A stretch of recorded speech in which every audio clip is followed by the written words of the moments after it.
Welcome back. One final point before we go. A 7th grader in my home state of Ohio was suspended from school for 10 days because he liked a picture of an airsoft gun on Instagram. Yep, can't make this stuff up. A picture of a toy gun on his personal social media. That constitutes an indication of potential school violence, according to the suspension notice he received from the school. Well, that makes sense in the mind of nobody. Let me tell you, liberals, in Ohio, everybody knows how to shoot. My mom can shoot. We get our kids airsoft guns for their 5th birthdays. My brother could hit a bird with a bow and arrow when he was still wearing Velcro Spider-Man sneakers. Guns aren't scary. Your progressive fear-mongering is scary. And here's a question. Why are teachers creeping on a 12-year-old's Instagram account at 8 o'clock at night? Doesn't that seem a bit creepy to you? That's the parents' job to monitor their son online, not yours. Your job is to educate your students, and that includes teaching him about the U.S. Constitution, which protects his right to keep and bear arms. Maybe you should read up on the history of our nation before you pretend to teach anyone anything.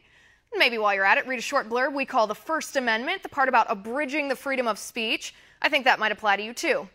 See, this is the problem with the Democratic Party. You liberal elites sit in your big cities on the coasts, fearful of anything outside your safe space and your personal bubble. Your idea of hunting is hunting for the best sale on hair gel for your hipster beard. Your idea of protecting yourself is buzzing your doorman when your Postmates delivery can't find your apartment. And now apparently Googling 7th graders and inventing infractions that indicate potential violence. Well, better prohibit baseball then, because that throwing of the baseball, that's the same motion you use to throw a Molotov cocktail. Better outlaw forks in the cafeteria then, because those sharp prongs looks like a shiv to me.